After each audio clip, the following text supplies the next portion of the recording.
Ustadz Salim Segaf Al-Jufri sebagai Ketua Majelis Syuro PKS, kemudian Dr. Ahmad Heriawan sebagai pelaksana harian Presiden PKS karena Pak Saiku sedang kampanye di Jawa Barat. Hadir Sekretaris Jenderal, Bendahara Umum dan unsur pimpinan semuanya. Sekali lagi terima kasih kehadiran di Kartanegara ini mengingatkan kita masa-masa dahulu. Kita juga mulai kerjasama politik kita, katakanlah persekutuan kita mulai dari Kartanegara ya sekian tahun yang lalu gitu Pak ya. 2000 berapa? 14 ya? 14 ya. Jadi kita dulu bukan sekutu tapi segajah. Dan kemarin kita mereka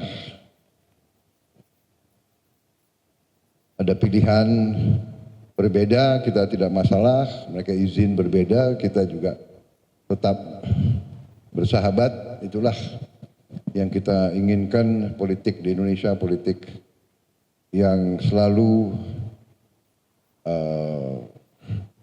menjunjung tinggi, saling menghormati. Begitu selesai pertandingan, kita kembali menjalin kerjasama. Kita sama-sama ingin yang terbaik untuk rakyat kita. Kita sadar bahwa semua unsur pimpinan politik harus sadar, harus paham dan mengerti kewajiban kita yang mendahulukan dan mengutamakan kepentingan rakyat kita.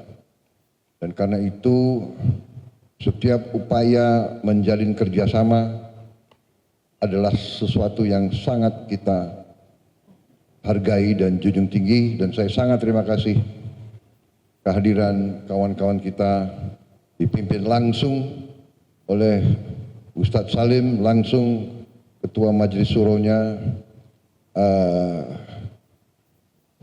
sahabat lama kita. Sebetulnya kita kontaknya tuh sering, hanya sering juga tidak di depan media, tapi kali ini kita memandang perlu untuk menjelaskan ke seluruh khalayak bahwa kita bertekad untuk kerjasama, bertekad untuk berbuat terbaik untuk bangsa dan rakyat kita. Saya kira itu dari saya. Terima kasih. Saya persilakan Ustaz Salim. Bismillahirrahmanirrahim. Assalamualaikum warahmatullahi wabarakatuh. Salam sejahtera untuk kita semua. Selamat sore.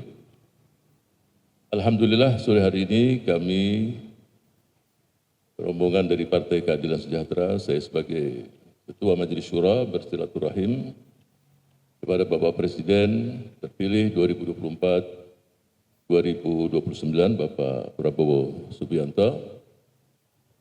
Terima kasih atas penerimaan tersebut, penerimaan kami di tempat yang dihadiri oleh rekan-rekan wartawan semuanya.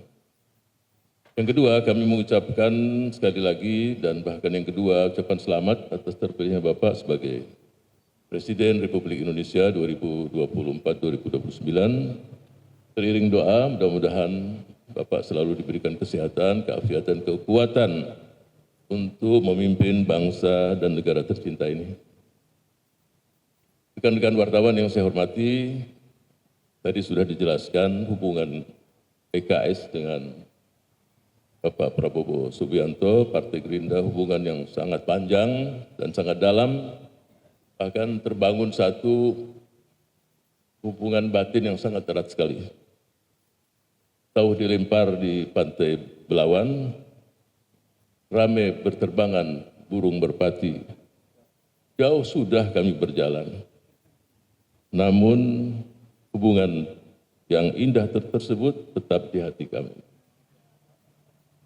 Jadi hubungan batin ini tidak bisa dilupakan. Olehnya itu, kehadiran kami di sini ada beberapa hal yang kita bahas tadi. Yang pertama tadi sudah dijelaskan, kita selalu akan mengokohkan persatuan dan kesatuan bangsa yang mewujudkan stabilitas politik nasional yang kokoh dan kuat untuk bersama-sama kita menghadapi semua tantangan dari dalam maupun dari luar negeri. Yang kedua, untuk mewujudkan cita-cita pendiri bangsa di negara yang sangat majemuk ini, tidak mungkin dikelola oleh 1-2 kelompok saja, tapi seluruh komponen bangsa harus bersama-sama dengan niat yang ikhlas, hati yang benar-benar punya keinginan yang luar biasa untuk bersama-sama kita menghadapi permasalahan-permasalahan tersebut. Yang ketiga, kalau kita melihat situasi dunia, ya semua kita melihat bagaimana kondisi yang cukup memprihatinkan, situasi yang tidak menentu, masalah ekonomi, masalah keamanan, semua itu membuat kita harus membuat kita semakin solid. Contoh yang terjadi di Rusia, Ukraina, bahkan agresi Zionis Israel kepada bangsa Palestina, semua itu membuat kita juga harus berpikir secara komprehensif. Bagaimana bangsa yang besar ini bisa menghadapi itu semua. Karena pasti dampaknya kita rasakan. Dan yang terakhir, kita sebagai bangsa besar secara teritorial, secara penduduk, secara kekayaan alam, ya kita ingin bangsa kita ini jadi leader di kawasan, pemimpin di kawasan. Ya, dan saya melihat, ya ini saya melihat dari perjalanan panjang, Bapak Prabowo Subianto mampu untuk menjadi pemimpin leader di kawasan ini. Dan yang kedua, kita harus juga memberikan warna di dunia. Dalam arti ya, peperangan yang terjadi. Dan kita tahu salah satu tujuan terbentuknya negara Kesatuan Republik Indonesia ikut dalam ketertiban, menertibkan dunia ini.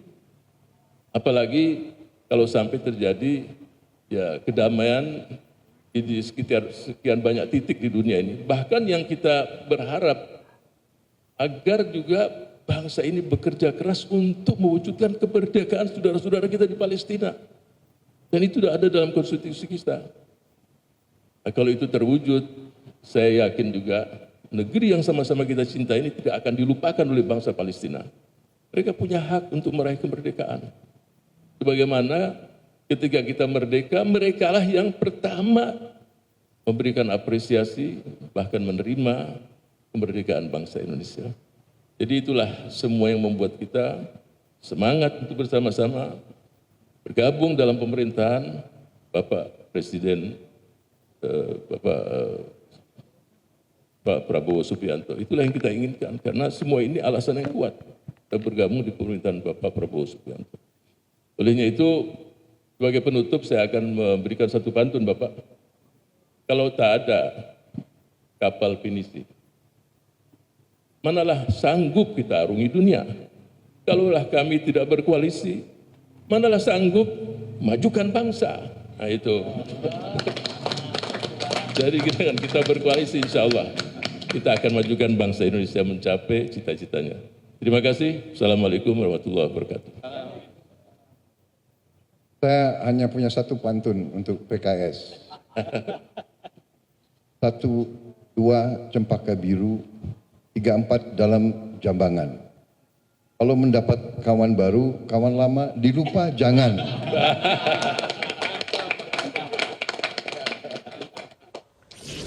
Jelajahi cara baru mendapatkan informasi. Download Metro TV Extend sekarang.